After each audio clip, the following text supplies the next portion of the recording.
সম্মানিত উপস্থিতি, অপর এক আয়াতে আল্লাহ সুবহানাহু ওয়া তাআলা বলছেন, ইয়া আইয়ুহাল্লাযীনা আমানু আতিউল্লাহ ওয়া আতিউর রাসূল ওয়া লা তুতিলু আমালাকুম।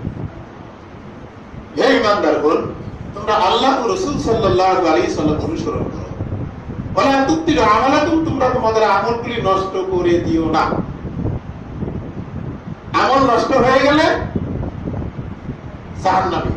আপনি কি চাইবেন আপনার এই শরীর, আপনার এই চামড়া, আপনার এই দেহ, আপনার এই হাত, আপনার এই পা, আপনার এই শরীর জাহান্নামের আগুনের মধ্যে পুরো? জাহান্নামের আগুন মানে হচ্ছে এই পৃথিবীর যে আগুন, এই আগুনের সাথে আরো 70 গুণ আগুন বৃদ্ধি করে 70 গুণ বৃদ্ধিপ্রাপ্ত আগুন দিয়ে আপনাকে পুরানো হবে। নাউজুবিল্লাহ। আপনি কি চাইবেন যে আপনার ঠিকানা, স্থায়ী ঠিকানা, স্থায়ী আবাসস্থল, স্থায়ী জায়গা হবে জাহান্নাম? যদি সেটা না চান, তাহলে ঈমানের সাথে কুফরি করার কোনো সুযোগ নেই। আপনি আল্লাহ অনুসরণ, রাসূল সাল্লাল্লাহু অনুসরণ থেকে দূরে যাওয়ার কোনো সুযোগ নেই। আশারায়ে মুবাশশারা, যাদের আল্লাহর পক্ষ থেকে নিয়ামত প্রাপ্ত হয়েছেন, তাদের অনুসরণ করা ছাড়া আমাদের বিকল্প চিন্তা মাথায় আনা, অন্তরে আনা, বিবেকে আনা আমাদের কোনো সুযোগ নেই। বলছিলাম সঠিক পথ কোনটি? আমরা তো সবাই সালাতের মধ্যে বলি সূরা ফাতিহার 5 নম্বর আয়াত। সূরা ফাতিহার মূল শিক্ষা হচ্ছে 5 নম্বর আয়াত, ইহদিনাস সিরাতাল মুস্তাকিম। হে আল্লাহ, আমাদেরকে সঠিক পথ দেন, এমন পথ যে পথে আপনার নিয়ামত। এখন আমরা জানবো সঠিক পথ কোনটি। সে যেই দল করে সে বলে এটাই সঠিক। আপনি যদি যেই দল করেন, নাম বলছি না, কেউ যদি মাইজ ভান্ডার করে হে মনে করে এটা সঠিক, কেউ যদি দেওয়াল পথ করে হে মনে করে এটাই সঠিক, কেউ যদি আটটুসি করে মনে করে এটাই সঠিক। সে যেই ওয়েতে, রাস্তাতে, যে অবস্থানে, যার অবস্থানে থেকে যেই রাস্তায় সে বেছে নিয়েছে, সে মনে করতেছে আমার রাস্তাটাই সঠিক।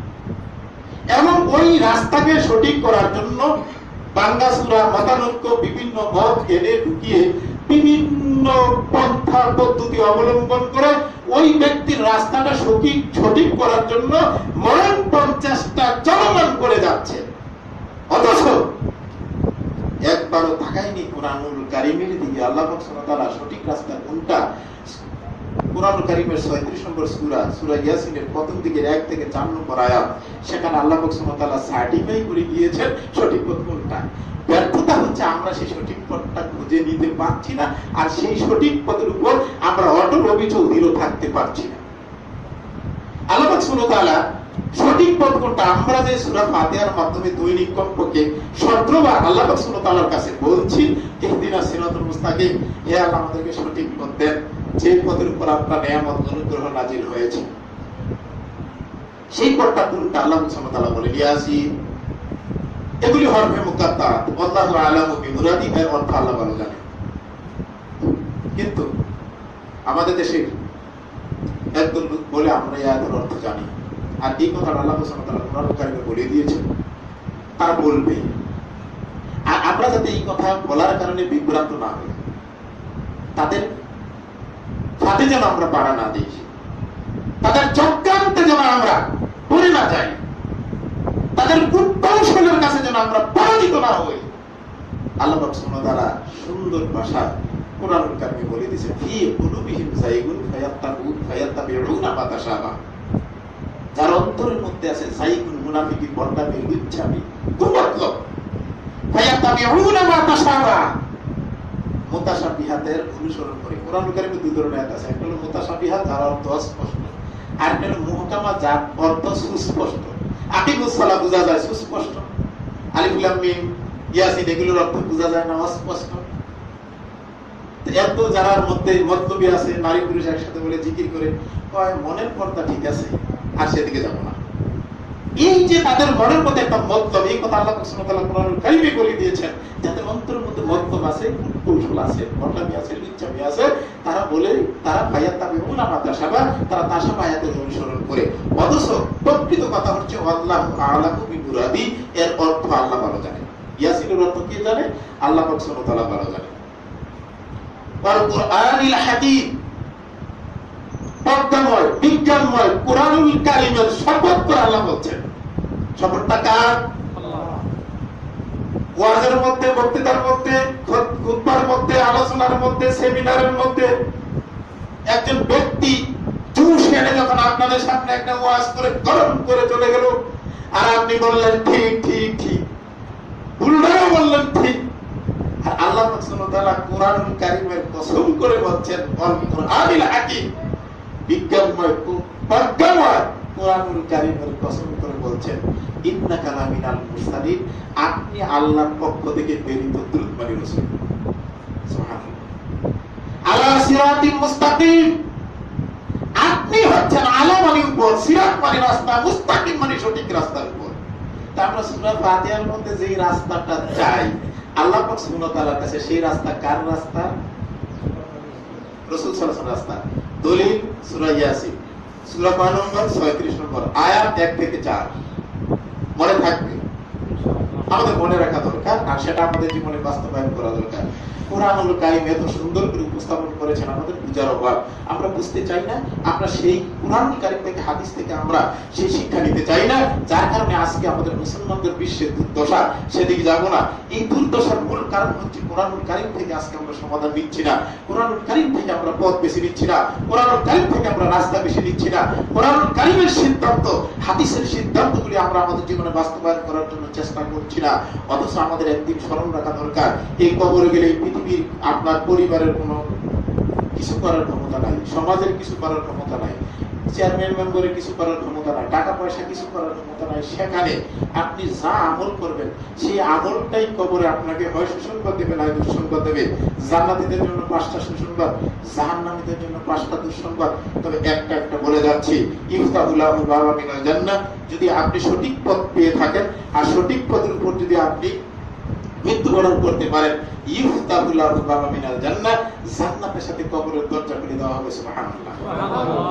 আমরা যদি চাই আমার কবরের সাথে জান্নাতের একটা দরজা হোক, আমার কবরের সাথে জান্নাতের দরজা হোক, তাহলে সঠিক পথে থাকতে হবে, সঠিক পথে আসতে হবে, সঠিক মানহাজ বেছে নিতে হবে। সঠিক মানহাজ মানতে গিয়ে কষ্ট হবে, সেটা ধৈর্য ধারণ করতে হবে। কেমন ধৈর্য ধারণ করতে হবে? অনেক ধৈর্য ধারণ করতে হবে, অনেক ত্যাগ স্বীকার করতে হবে। একটা উদাহরণ দিচ্ছি আপনাদের সামনে। আপনি দেখুন, ইসলামের প্রথম শহীদ সুমাইয়া রাদিয়াল্লাহু তাআলা আনহাকে বলা হয়, তার পূর্ব ইতিহাস কিন্তু আমরা সবাই জানি। তিনি তাওহীদ ছাড়েন নাই, ঈমান ছাড়েন নাই, আবু জেহেলের অত্যাচারে, সংক্ষিপ্ত কথা। কিন্তু আবু জেহেল বলেছিল তুমি ঈমান ত্যাগ করো, আমাদের দলে চলে আসো। সে বলছে ঈমান ছাড়তে পারি না, তাকে বিনষ্ট করা হলো একেবারে। তিনি বলছেন আমি ইজ্জত দিতে পারি, ঈমান দিতে পারি না। এই কথা শোনার পর আবু জেহেল অগ্নিশর্মা হয়ে, রাগে ক্ষিপ্ত হয়ে, তার হাতে ও পায়নে লজ্জাস্থান দিয়ে বর্ষা দিয়ে তাকে শাহাদাত বরণ করিয়ে দেন। আপনি দেখেন আসিয়া রাদিয়াল্লাহু তাআলা আনহা, ইসলামের দুর্দর্শ, ইসলামের শত্রু, চিরশত্রু, ফেরাউনের স্ত্রী, যেই ফেরাউন বিশ্ব শাসন করেছেন, ফেরাউনের বিরুদ্ধাচরণ করার ক্ষমতা পৃথিবীর কারো ছিল না, কিন্তু তার স্ত্রী তাকে বিদ্যাগুলি দেখিয়েছেন, বিন্দু পরিমাণ তাকে সম্মান করেন নাই, তার কথা মানেন নাই, তার কাছে মাথা নত করেনি। তিনি করেছেন কেবলমাত্র শুধুমাত্র একমাত্র আল্লাহ পাক সুবহানাহু ওয়া তাআলার কাছে, তার বিনিময়ে তিনি জান্নাত পেয়েছেন। অনেক কথা সূরা তাহরিম 9, 10, 11, 8, 9, 10, 11 আয়াত খুলে আপনি পড়ে দেখুন। আমি যে কথা বলতে চাচ্ছি, এই পৃথিবীতে যতই আপনি বেছে নেন, কিন্তু সেই দিন আপনার উপায় থাকবে না। কোন দিন? যেই দিন ওয়াজা আরাতু সূরা ফাজরের শেষের আয়াতগুলো আপনি পড়ুন, আপনাকে সঠিক পথ বেছে নিতেই হবে। মুহাম্মদ সাল্লাল্লাহু আলাইহি সাল্লাম পথের উপর থাকতে হবে, মতের উপর থাকতে হবে। এর উপর যত নির্যাতন আসুক, যত অত্যাচার আসুক, যত সমস্যা আসুক, যত মুসিবত আসুক, আপনাকে হেফাজত করবে কেবলমাত্র শুধুমাত্র আল্লাহ সুবহানাহু ওয়া তাআলা। আপনি যদি সঠিক রাস্তায় থাকতে পারেন আর সঠিক রাস্তায় যদি মৃত্যুবরণ করতে পারেন, আপনার মতো সফল ব্যক্তি আর কেউ না। কেননা বিপদে পড়ে যাবেন।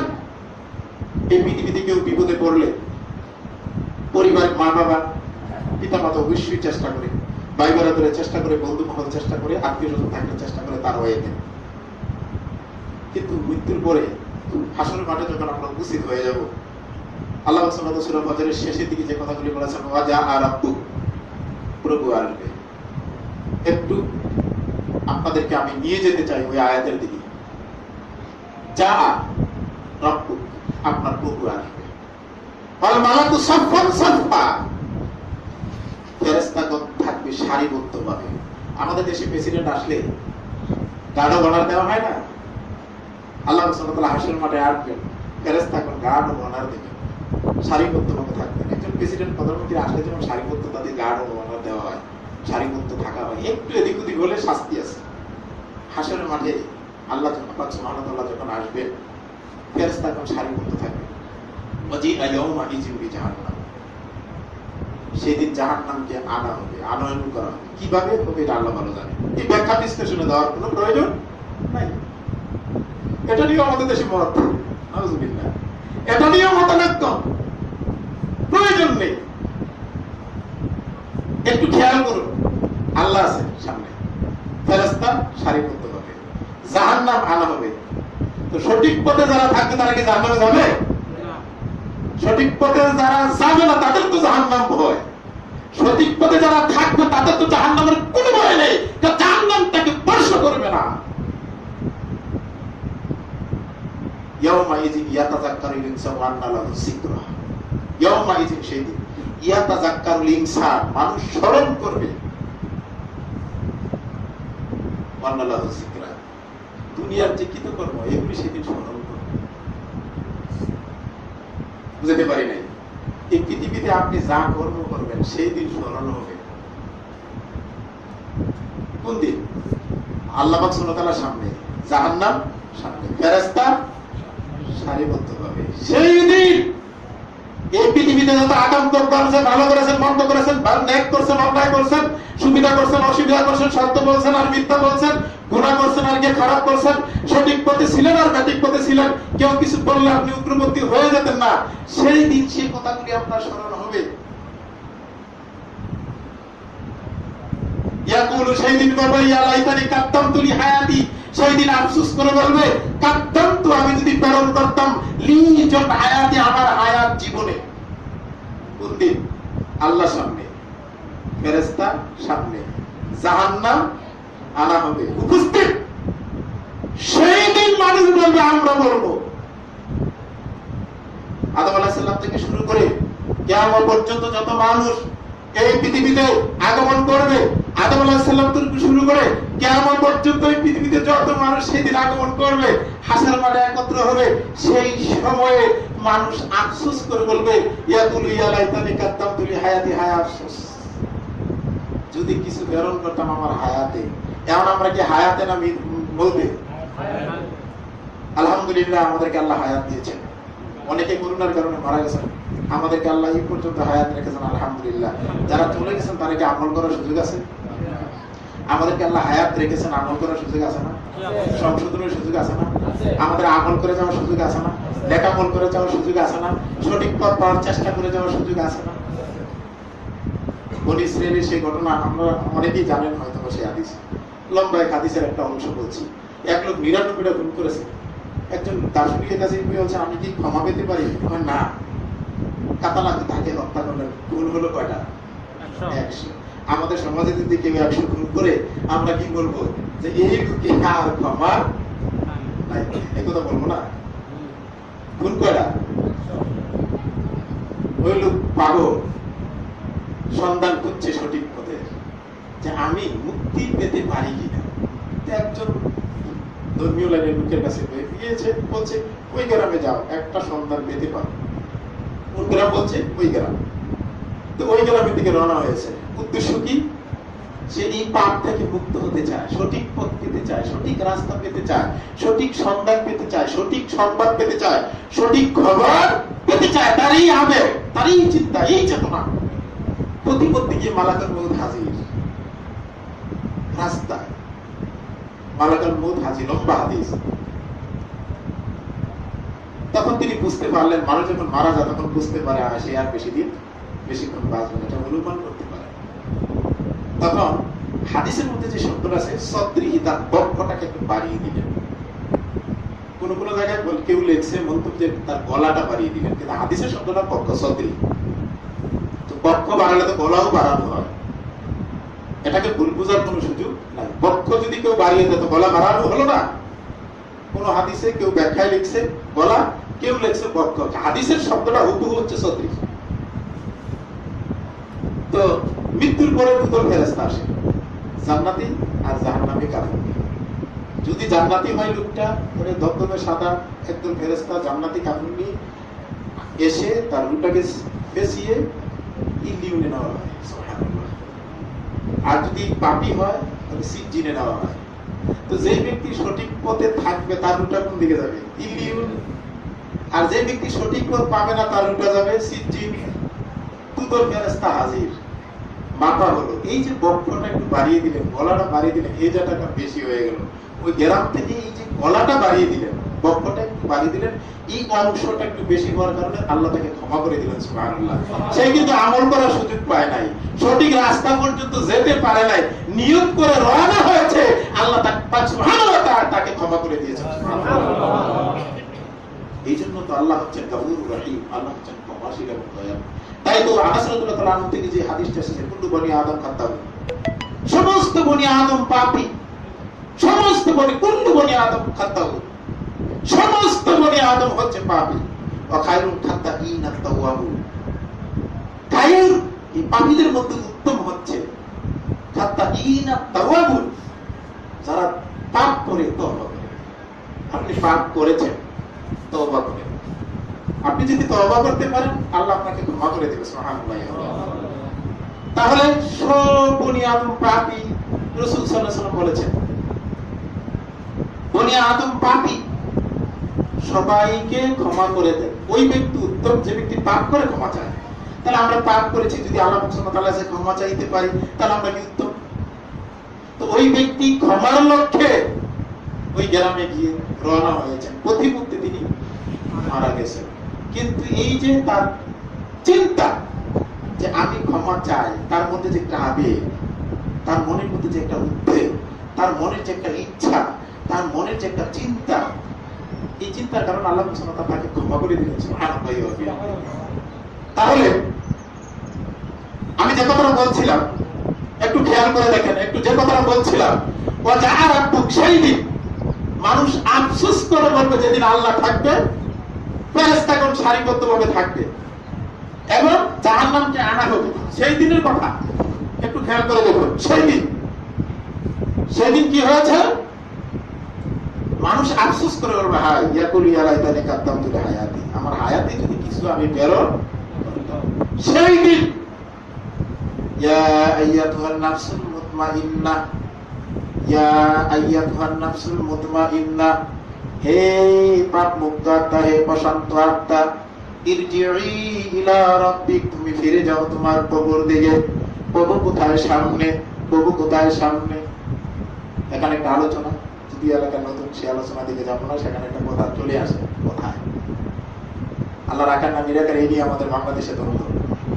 আমরা তো সূরা ফজরের সেই আয়াতের দিকে তাকালে, ইরজিই ইলা রাব্বিক, যারা পাপ মুক্ত হয়ে পৃথিবী থেকে বিদায় নেবে তারা যাবে কোথায়? আল্লাহর দিকে যাবে না? আল্লাহ কি নিরাকার হলে যাবে কোন দিকে? লাইসা কামিসলি শাইউন, আল্লাহ কার মতো এটা বলা যাবে না, এটা নিষেধ। ওই নিষিদ্ধ জিনিসকে আমরা খোঁজাখুঁজি করবো কেন? কিন্তু যেই বিষয়টা নির্দেশ দেওয়া হয়েছে সেই বিষয়ে ঈমান আনা আমাদের জরুরি। ইরজিই ইলা রাব্বিক, ফিরে যাও। ইরজি নির্দেশ, আমরের সিগা। ইলা রাব্বিক, তুমি তোমার প্রভুর দিকে ফিরে যাও। ফাদখুলি ফি ইবাদি, তুমি প্রবেশ করো আমার বান্দাদের দলে। ওয়াদখুলি জান্নাতি, প্রবেশ করো আমার জান্নাতে, সুবহানাল্লাহ। সেই দিন যেদিন আল্লাহ থাকবে, ফেরেশতা সারিবদ্ধ থাকবে, জাহান্নামকে আনা হবে, সেই দিন আমরা আফসোস করব ঠিক, কিন্তু সেই দিন যারা পাপ মুক্ত হয়ে পৃথিবী থেকে বিদায় নেবে তাদেরকে আল্লাহ সুবহানাহু ওয়া তাআলা নির্দেশ দেবেন, ইয়া আইয়াতুহান নাফসুল মুতমাইন্নাহ, হে পাপ মুক্ত আত্মা, হে প্রশান্ত আত্মা, ইরজিই ইলা রাব্বিক, তুমি ফিরে যাও তোমার প্রভুর দিকে। ফাদখুলি ফি ইবাদি, প্রবেশ করো আমার বান্দাদের দলে। ওয়াদখুলি জান্নাতি, প্রবেশ করো আমার জান্নাতে, সুবহানাল্লাহ। তা আমরা কি জান্নাতে যেতে চাই? ইনশাআল্লাহ। আল্লাহ আমাদের কবুল করুন, আমিন। কেউ যদি দৈনিক 3 বার জান্নাত চায়, জান্নাত আল্লাহর কাছে দোয়া করে, আল্লাহ তাকে তুমি আমাকে জান্নাতে দাও। কেউ যদি কমপক্ষে 3 বার জাহান্নাম থেকে মুক্ত চেয়ে আল্লাহর কাছে, পাক সুবহানাহু ওয়া তাআলার কাছে দোয়া করে, জাহান্নাম বলে, হে আল্লাহ তুমি তাকে আমার জাহান্নামে দিও না। অথচ আমরা এই দোয়াটা করি না। আমরা দোয়ার জন্য ব্যক্তির কাছে যাই, আপনার দোয়া আপনাকেই করতে হবে, কবরের প্রশ্নের উত্তর আপনাকেই দিতে হবে, হাসরের মাঠে আপনার আমল নামাই উপস্থাপন করা হবে, আপনার আমল আপনাকে দেওয়া হবে, আপনি যে কর্ম করেছেন সেই কর্মটাই আপনার সামনে উপস্থাপন করা হবে, অন্যের কর্ম আপনার উপর চাপিয়ে দেওয়া হবে না। এই সুযোগ হাসরের মাঠে তৈরি হবে না, এই সুযোগ তৈরি হওয়ার কোনো সুযোগও নেই। এই ব্যাপারে আল্লাহ সুবহানাহু ওয়া তাআলা কোরআনুল কারীমে অসংখ্য আয়াত বলেছেন, তার মধ্যে একটি আয়াত আমি আপনাদের সামনে উপস্থাপন করছি। ইয়াওমা সেই দিন তাজিদু কুল্লু নাফসিন, তাজিদু পাবে, কুল্লু নাফসিন সমস্ত মানুষ। আমাদের দেশের অনেকে চিন্তা যে উমুকের যদি আমি একটু প্রিয় হতে পারি, অনুসারী হতে পারি, ভক্ত হতে পারি, তো উনি শাফায়াত করে আমাকে জান্নাতে নিয়ে যাবে। নাউযুবিল্লাহ। এই বিশ্বাস, এই আকীদা, এই ইনকিয়াত আমাদের মধ্যে আছে, অনেকেরই আছে, অনেকের নেই। এই বিশ্বাসপন্থী বাংলাদেশে বেশি দেখা যায়, কিন্তু অন্যান্য দেশে এই বিশ্বাসপন্থী সংখ্যা খুবই কম। বাংলাদেশি, ভারত, পাকিস্তান, এই বিষয়ে একটা সহিহ মুসলিমের মধ্যে একটা হাদিস এসেছে। আমরা যখন বুখারীতে সেই হাদিসগুলি পড়ি, মুসলিম এবং আবু দাউদ, ইবনে সুনানে আরবার মধ্যে যে হাদিসগুলি পড়েছি তার মধ্যে একটা হাদিস, আল ফিতনা হাউনা, আল ফিতনা হাউনা, আল ফিতনা হাউনা, এই শব্দটা আল্লাহ রাসূল 3 বার বলেছেন। এই হাউনা শব্দটা ইঙ্গিত করা হয়েছে তাফসীরকারক এবং হাদিস বিশারদগণ বলেছেন এটা হলো ভারত, বাংলাদেশ, পাকিস্তান। আমাদের উস্তাদ আমাদেরকে বলছেন যে এই জন্য বাংলাদেশ, ভারত, পাকিস্তানের সবচেয়ে বেশি ফিতনা। আপনি দেখেন যত ফিতনা, যত মতানৈক্য, যত মতবিরোধ, যত মতপার্থক্য আমাদের মধ্যেই বেশি। অন্যান্য দেশে এত মতপার্থক্য দেখা যায় না। যার কথা প্রসঙ্গে বললাম, ইয়াওমা সেদিন তাজিদু পাবে কুল্লু নাফসিন সমস্ত মানুষ, মা আমিলাত মিন খাইরিন মুহদারা, মা আমিলাত, মা মানে যা আমিলাত আমল করেছে, মিন খায়ের কল্যাণ থেকে, ভালো থেকে, মুহজারা উপস্থিত পাবে। কে পাবে? প্রত্যেক মানুষ। একজনে করলে আরেকজন এই কথা কি আয়াত আল্লাহ বলছেন না। আপনি যা করছেন, আপনি লাহামা কাসাবা ওয়ালাকুম মা কাসাবাতুম, আপনি যা করছেন আপনার জন্য, আমি যা করছি আমার জন্য। একজনে কৃতকর্মের জন্য আরেকজনকে জিজ্ঞাসা করা হবে না। এই আয়াতে বলছেন ওমা আমিলাত মিন সু, এবং যা আমল করছে মন্দ থেকে। আমাদের জীবনের দুটো দিক, একটা হলো ভালো, একটা হলো মন্দ, একটা হলো সঠিক রাস্তা, একটা হলো বেঠিক রাস্তা। আপনি মন্দ, আমি জানি এটা পরের হক, এরপর আত্মসাৎ করি। আমি জানি আরেকজনের কাছে এটা পেয়ারা, একটা পেঁপে পেকে আছে, আমি খেয়ে নিচ্ছি। আমি জানি এই জিনিসটা সত্য, গোপন করছি ডুবে। আমি জানি আমার জীবনে যা অর্জন করছি এগুলি হারাম, হালাল না, এরপর আমি ত্যাগ করছি না। আমি জানি আমি অন্যায় করছি, অথচ আল্লাহ সুবহানাহু ওয়া তাআলা আয়াতে ওমা আমিলাত, যা আমল করে মিন সু, মন্দ থেকে। যারা মন্দ থেকে আমল করে, দেখেন হাসরের মাঠে চিত্রটা কি হবে। তাওয়াক্কুল, তারা কামনা করবে, লাউ যদি আন্না বাইনাহা ওয়া বাইনাহু আমাদাম বাঈদা। আমরা যারা পাপ করি, আমরা যারা মন্দ করি, আমরা যারা গুনাহ করি, আমরা যারা আল্লাহ পাক সুবহানাহু ওয়া তাআলার নির্দেশকে অমান্য করি, তারা তো মন্দ। তাদের ব্যাপারে আল্লাহ পাক সুবহানাহু ওয়া তাআলা বলেন তারা হাসরের মাঠে কি বলবে দেখেন। তাওয়াক্কুল, তারা কামনা করবে, লাউ যদি আন্না বাইনাহা ওয়া বাইনাহু আমাদাম বাঈদা, আমরা যে মন্দটা করেছি এই মন্দটা যদি আমাদের কাছ থেকে বাঈদা, অনেক দূর হয়ে যেত। বুঝতে পারি না। বিচার বসেছে, কেন চোরের বিচার হবে, আর চোরের অপবাদ থেকে যদি তাকে মুক্ত করা যায় তাহলে ওই ব্যক্তিকে বেঁচে গেল। আর যদি সাব্যস্ত হয় তাহলে বিচার শুরু হয়ে যাবে। এটা তো অপমান না? তো হাসরের মাঠে আমরা যখন মন্দ পৃথিবীতে করলাম, এগুলো যখন উপস্থাপন করা হবে, আর আমাদেরকে যখন আমাদের সামনে যখন মন্দগুলি হাজির করা হবে, আমরা তখন কামনা করবো, ইস আমাদের কাছ থেকে যদি এই মন্দগুলি দূরে চলে যেত, বা অনেক দূরে চলে যেত। কিন্তু আসলে কি দূরে যাবে? আল্লাহ সুবহানাহু ওয়া তাআলা বলছেন ওয়া ইয়াহযিরকুমুল্লাহু নাফসা, আল্লাহ সতর্ক করেছেন তার নিজের ব্যাপারে। আল্লাহ সাবধান করেছেন, সতর্ক করেছেন। আল্লাহু রাহুম বিল ইবাদ, বান্দা যে ইবাদত করে এটা আল্লাহ বলল। বান্দা যে ইবাদত, সূরা আলে ইমরানের 3 নম্বর সূরা 30 নম্বর আয়াতে আল্লাহ সুবহানাহু ওয়া তাআলা এই কথাগুলি বলেছেন। তাহলে যারা মন্দ কাজ করে, যারা খারাপ কাজ করে, যারা ফাহিশা কাজ করে, তারা হাসরের মাঠে কামনা করলেও লাভ হবে না। তাহলে এই মন্দ তার কোনো কল্যাণে আসতে পারে না। তাই এই মন্দ থেকে আমাদেরকে অবশ্যই বাঁচতে হবে। তাই আসুন আমাদেরকে সঠিক পথ বেছে নিতে হবে। এখন সঠিক পথের অনেক গুণাবলী, তার মধ্যে 5টি, যারা সঠিক পথ প্রাপ্ত 5টি গুণাবলীর কথা আজকে খুতবার শেষের দিকে বলবো। নাম্বার 1, কোরআন কারিমের 2 নম্বর সূরা, সূরা বাকারার প্রথম দিকের আয়াত, আলিফ লাম মিম যালিকাল কিতাবু লা রাইবা ফীহি হুদাল লিল মুত্তাকিন। আলিফ লাম মিম এগুলো হরফে মুকাত্তার, আল্লাহু আ'লামু বিমুরাদি, এর অর্থ আল্লাহ ভালো জানেন। হুদাল লিল মুত্তাকিন, লা রাইবা ফীহি, এর মধ্যে কোনো সন্দেহ নেই। হুদাল লিল মুত্তাকিন, এর মুত্তাকিনদের জন্য পথ প্রদর্শক। মুত্তাকি কারা? ইত্তাকি আনিল মাসি, যারা নিজকে অন্যায় কাজ থেকে, পাপ থেকে বিরত রাখে। তো পাপ থেকে বিরত থাকে কারা? যারা সঠিক পথ প্রাপ্ত, যারা মরণের চিন্তা করে, যারা হাসরের মাঠে এই যে সূরা ফজরের যে চিত্রটা আমি আপনাদের সামনে উপস্থাপন করলাম, এই চিত্রের কথা যারা সব সময় ব্রেইনে, বিবেকে, চিন্তায়, চেতনায় সব সময় যখন তাদের বিবেকে থাকে, তখনই ওই ব্যক্তি কি? মুত্তাকি। যে ব্যক্তি পাপ থেকে নিজেকে বিরত রাখে, ওই ব্যক্তি হচ্ছে মুত্তাকি। আর মুত্তাকি হওয়া ছাড়া, আল্লাহকে ভয় করা ছাড়া কোন মানুষ, কোন ইনসান, কোন ঈমানদার মুসলিম হতে পারে না। আল্লাহ সুবহানাহু ওয়া তাআলা সূরা আলে ইমরানের 102 নম্বর আয়াতে যে কথা বলেছেন, ইয়া আইয়ুহাল্লাযীনা আমানুত্তাকুল্লাহ হাক্কা তুকাতি ওয়া লা তামুতুন্না ইল্লা ওয়া আনতুম মুসলিমুন। হে ঈমানদারগণ, তোমরা আল্লাহকে ভয় করো, হাক্কা তুকাতি, যথাযথ ভয় করো, ওয়া লা তামুতুন্না, তোমরা মৃত্যুবরণ করো না, ইল্লা ওয়া আনতুম মুসলিম, মুসলিম না হয়। তাহলে এই আয়াতের প্রথম দিকের দিকে যদি আমরা তাকাই, আল্লাহকে যারা যথাযথ ভয় করে, যতটুকু ভয় দরকার অতটুকু ভয় করে, তাহলে সেই ব্যক্তি মুসলিম হতে পারবে। যদি আল্লাহ সুবহানাহু ভয় করতে না পারে, সেই ব্যক্তি মুসলিম হতে। এখন মনে করেন আমরা নেতা কর্মীরা যেভাবে ভয় পাই, সমাজের মুরব্বীরা যেভাবে ভয় পায়, স্বামী স্ত্রীকে যেভাবে ভয় পায়, স্ত্রী স্বামীকে যেভাবে ভয় পায়, সন্তান বাবাকে যেভাবে ভয় পায়, টিচার ছাত্ররা টিচারকে যেভাবে ভয় পায়, আল্লাহ সুবহানাহু ওয়া তাআলা কি এরূপ ভয় পায় কিনা আমার সন্দেহ। আমার সন্দেহ এই কারণে, ফজরের নামাজে দেখা যায় মুসল্লি 5 জন থাকে না। জুম্মার নামাজে মুসল্লি ধরেন আমরা যেখানে খুতবা দিয়ে দেখা গেছে জুম্মা নিচতলা, দোতলা, ফিলফুল, কিন্তু ফজরে দেখা গেছে 2-3 জন পাওয়া যায় না। তাহলে বোঝা যাচ্ছে কি জুম্মার চিত্র একরকম, ফজরের চিত্র আরেক রকম। জুম্মার সময় সামাজিকতা রক্ষা করার জন্য আসে, ফরজে কেবলমাত্র শুধুমাত্র যে ব্যক্তি আল্লাহকে ভয় করে সেই আসে। তাহলে এখন প্রশ্ন হচ্ছে, যে ব্যক্তি ফজরে আসলো আর যে ব্যক্তি জুম্মা আসলো, দুটা কি একরকম হলো? তাহলে আল্লাহকে যারা ভয় করে তারা সেই কাজটাই করে। তো মুতাল্লিল মুত্তাকিন, যারা আল্লাহ মুত্তাকিনদের জন্য পথ প্রদর্শক, আল্লাযীনা ইউমিনুনা বিল গায়ব, যারা অদৃশ্যের প্রতি বিশ্বাস স্থাপন করে। 1 নম্বর গুণ, অদৃশ্যের খবর শুধুমাত্র, কেবলমাত্র, একমাত্র আল্লাহ পাক সুবহানাহু ওয়া তাআলা, কেউ জানে না।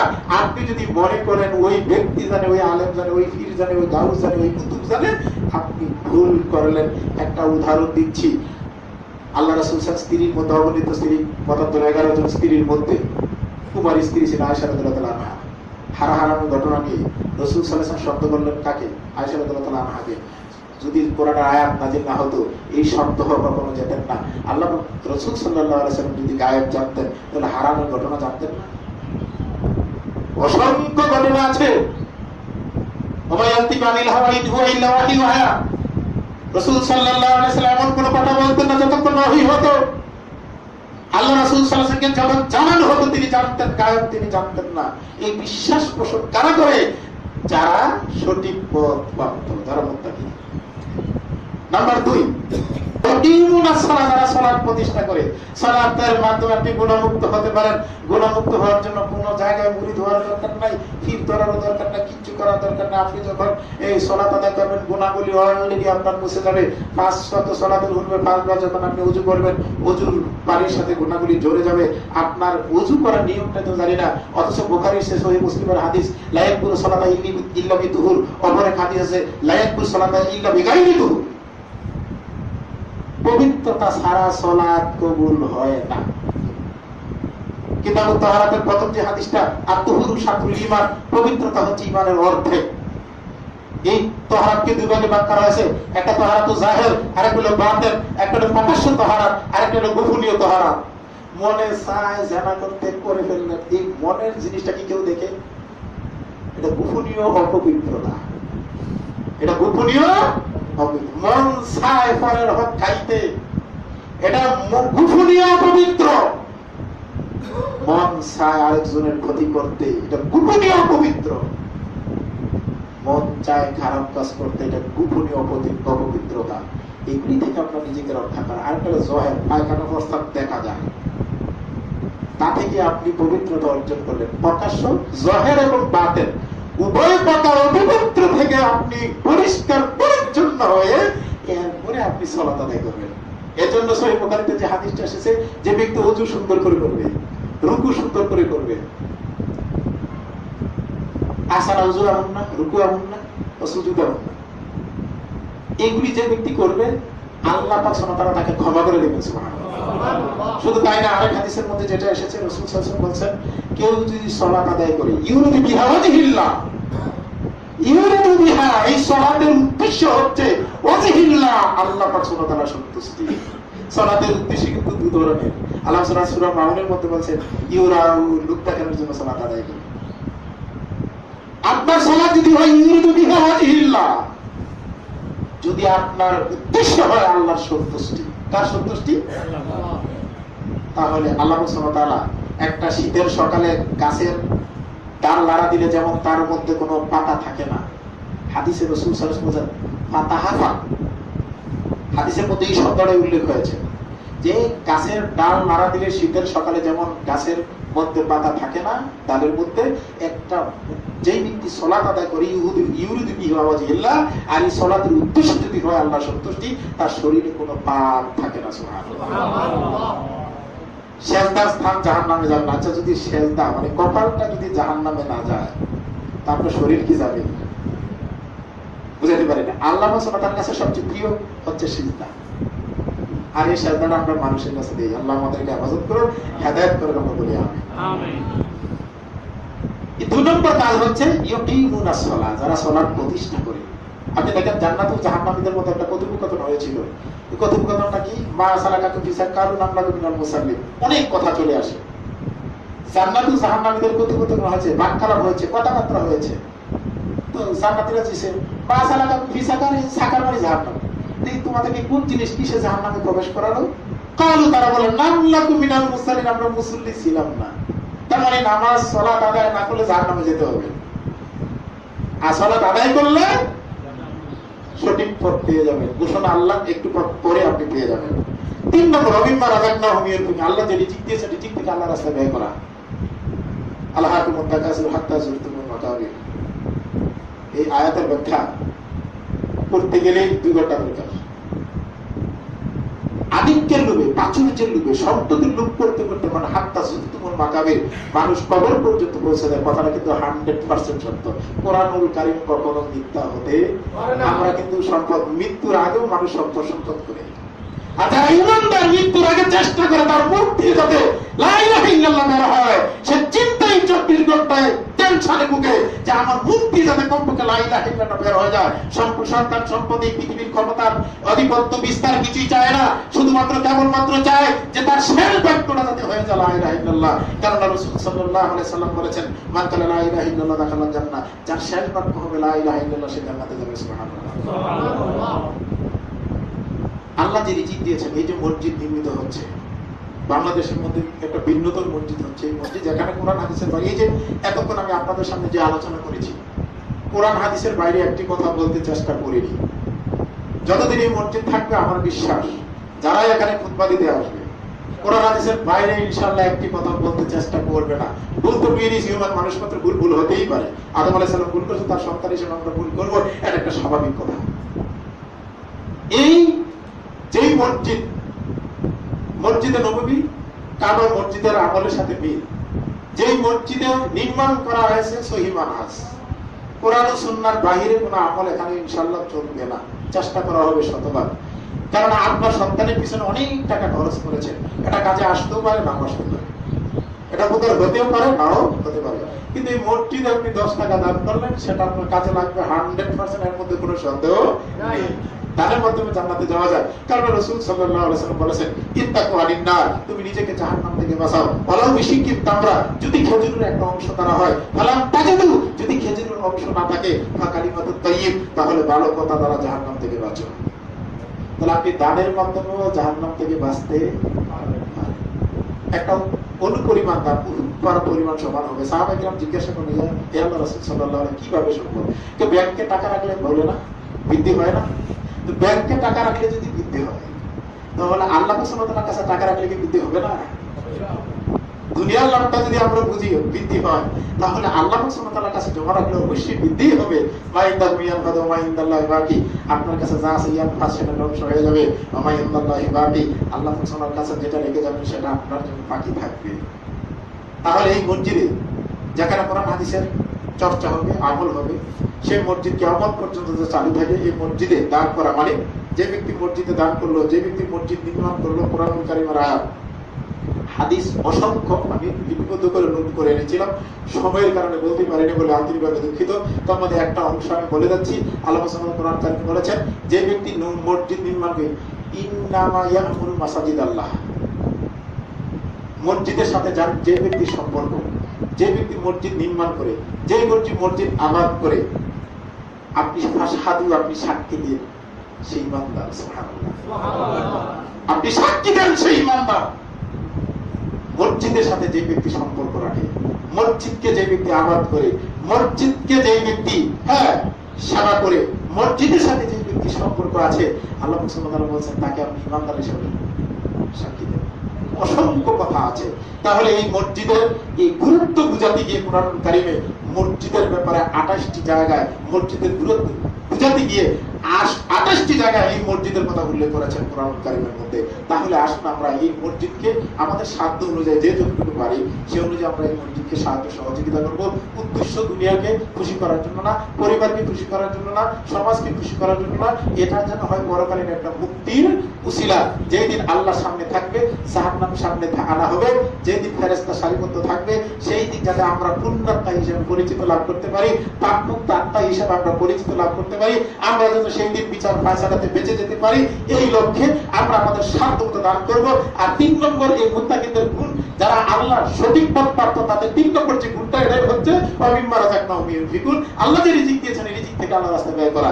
নাম্বার 4, ওয়াল্লাযীনা ইউমিনুনা বিমা উনজিলা ইলাইকা ওয়া উনজিলা মিন কাবলিক, এই আয়াতের উপর যদি বর্তমান বিশ্বের আলেমরা চর্চা করত, গবেষণা করত, লেখাপড়া করত, অ্যানালাইসিস করত, বিশ্লেষণ করত, এই আয়াতের উপর যদি মানুষ থাকতো, তাহলে আলেমদের মধ্যে কোনো দ্বন্দ্ব গুতাগুতি, সমাজের মধ্যে কোনো দ্বন্দ্ব গুতাগুতি, মুসলমানদের মধ্যে কোনো দ্বন্দ্ব গুতাগুতি থাকতো না। এই আয়াতে আমরা এখনো বুঝতে পারি নাই, এটা আমাদের ব্যর্থতা। যদি আমরা বুঝতে পারতাম তাহলে আমাদের মধ্যে কোনো দ্বন্দ্ব, ইখতিলাফ, মতানৈক্য দেখা যেত না। কারণ আল্লাযীনা, যারা ইউমিনুনা বিশ্বাস করে, বিমা উনজিলা ইলাইকা, আপনার প্রতি জানাজিল হয়েছে, রাসূল সাল্লাল্লাহু আলাইহি ওয়াসাল্লাম প্রতি জানাজিল হয়েছে। সূরা আশ-শুরা 7 নম্বর আয়াত, মা আতাকুম রাসূল ফাকুযুহু ওয়া মা নাহাকুম আনহু ফান্তাহু। এই এর উপর তো আমরা নাই, আমরা তো রাসূল সাল্লাল্লাহু আলাইহি ওয়াসাল্লাম কি নাজিল হয়েছে তার প্রতি বিশ্বাস করি না। আমার নেতা কি বলছে, আমার কি বলছে, আমার ইমান কি বলছে, আমার গতি কি বলছে, সেই বিষয়ে আমরা সবচেয়ে বেশি ব্যস্ত, এটাকে বাস্তবায়ন করার জন্য ব্যস্ত। আমার এক ছাত্র বলে উঠলো যে আল্লাহকে আবু হানিফা রাহিমাহুল্লাহ 99 স্বপ্নে দেখেছেন। এটা তোমার বিশ্বাস, আমার বিশ্বাস তো নয়। কারণ মুসা আলাইহিস সালাম আল্লাহ সুবহানাহু ওয়া তাআলাকে দেখতে চেয়েছিলেন, রাব্বি আরিনি, আল্লাহ সুবহানাহু ওয়া তাআলা বলেছেন লান তারানি। তো মুসা আলাইহিস সালাম যেহেতু তুবা পর্বতে গিয়ে দেখতে পারে নাই এবং আবু হানিফা স্বপ্নে দেখেছে, এটা তুমি বিশ্বাস করলে করো, এই বিষয়ে আমার কোনো মন্তব্য নেই। আর আমি এই বিশ্বাস থেকে একটু বিরত আছি, দূরে আছি। আল্লাহ আমাকে হেফাজত করো, আল্লাহ তোমাকে হেদায়েত করো, এই কথা বলে আমি ওনার কাছ থেকে দূরে চলে এসেছি। সম্মানিত উপস্থিতি, আমাদের মধ্যে এমন বিশ্বাসও আছে। তাহলে এই বিশ্বাসের কারণ হচ্ছে আয়াতের প্রতি আমাদের কোনো বিশ্বাস নেই। এরপরে ওয়াল্লাযীনা মিন কাবলিক, যারা পূর্ববর্তীগণের প্রতি নাযিল হয়েছিল, মানে কি এই কোরআনুল কারীম ছাড়া আরো 3টি আসমানি কিতাব আছে, এছাড়াও অনেক আসমানি কিতাব আছে, এর প্রতি বিশ্বাস পোষণ করতে হবে। 5 নম্বর যে গুণ, কবিল আখিরাতি হুম ইউকিনুন, আখিরাতকে 2 ভাগে বিভক্ত করা হয়েছে। যারা আখিরাতের প্রতি বিশ্বাস স্থাপন করে, আখিরাত একটা হচ্ছে বারজাক, একটা হচ্ছে কিয়ামত। বারজাক মানে 2 সময়ের মধ্যবর্তী স্থান, এই পৃথিবী থেকে চলে যাওয়ার পরে কিয়ামত সংঘটিত হওয়ার পূর্ব পর্যন্ত যেই জায়গায়, যেই স্থানে আপনি অবস্থান করবেন তার নাম হচ্ছে কবর বাড়ি বারজাক। কয়দিন কবরে থাকবেন এই পৃথিবীর কোনো গণক এই পর্যন্ত গুণে বলতে পারে নাই একটা মানুষ কবরে এতদিন অবস্থান করতে হবে, এটা বলা সম্ভব না। পৃথিবীর কোনো গণায় আসবে না। অতএব এই কবরের কথা যারা চিন্তা করে, কবরকে যারা বিশ্বাস করে, হাসরের মাঠের কথা যারা বিশ্বাস করে, এই বিশ্বাস যার মধ্যে থাকবে সে অদৃশ্যের প্রতি বিশ্বাস করবে। এই আখিরাতের প্রতি বিশ্বাস যার থাকবে সে সালাত আদায় করবে। আখিরাতের প্রতি বিশ্বাস যার থাকবে সে দান করবে। আখিরাতের প্রতি বিশ্বাস যার থাকবে রাসূল সাল্লাল্লাহু আলাইহি ওয়াসাল্লাম যা নাযিল হয়েছে তার প্রতি বিশ্বাস পোষণ করবে। এই পাঁচটা গুণ, 1 নম্বর অদৃশ্যের প্রতি বিশ্বাস, 2 নম্বর সালাত প্রতিষ্ঠা করা, 3 নম্বর আল্লাহ যে রিজিক দিয়েছে রিজিক থেকে আল্লাহর রাস্তায় দান করা, 4 নম্বর আল্লাহ রাসূল সাল্লাল্লাহু আলাইহি ওয়াসাল্লামের প্রতি যা নাযিল হয়েছে পূর্ববর্তী গণের প্রতি যা নাযিল হয়েছে তার প্রতি বিশ্বাস, 5 নম্বর যে ব্যক্তি আখিরাতের প্রতি বিশ্বাস অর্থাৎ কবর এবং হাসর। এই 5টা গুণ যাদের মধ্যে থাকবে আল্লাহ বলেন, আমি বলি নাই, কে বলছে? আল্লাহ। উলাইকা আলা হুদাম মির রাব্বিহিম, উলাইকা আলা হুদাম মির রাব্বিহিম, হুদা মানে সঠিক রাস্তা, মির রাব্বিহিম তার প্রভুর পক্ষ থেকে, উলাইকা হুমুল মুফলিহুন আর এরাই হচ্ছে সফলকাম। আমরা যদি হেদায়েত প্রাপ্ত হতে চাই, আমরা যদি আল্লাহ পাক সুবহানাহু ওয়া তাআলার কাছ থেকে সঠিক রাস্তা পেতে চাই, গুণ লাগবে 5টা করা। যদি গুণ নাই একটা, আবার বলি আমি হেদায়েত পেয়েছি আল্লাহর পক্ষ থেকে, এটা কি হলো? ঘোষণাকার আল্লাহ। উলাইকা এরা আলা হুদাম মির হুদা মানে রাস্তা, সঠিক রাস্তা। যেই রাস্তা আমরা সূরা ফাতিহার মধ্যে চাই, ইহদিনাস সিরাতাল মুস্তাকিম, এই রাস্তা আল্লাহ বলছেন হুদাম মির রাব্বিহিম তার প্রভুর পক্ষ থেকে সঠিক রাস্তা, ওয়া উলাইকা হুমুল মুফলিহুন আর এরাই হচ্ছে সফলকাম। আপনি যদি সফলকামীদের অন্তর্ভুক্ত হতে চান, গুণ লাগবে 5টা। আল্লাহ সুবহানাহু ওয়া তাআলা যেন আমাদেরকে এই 5টা গুণ অর্জন করে আমরা যেন সঠিক রাস্তা পেতে পারি, আল্লাহ যেন সেই তৌফিক দান করেন, আমরা যেন সফলকামীদের অন্তর্ভুক্ত হতে পারি। বারাকাল্লাহু লাকুম ফিল আযীম ওয়া নাফা'না বিল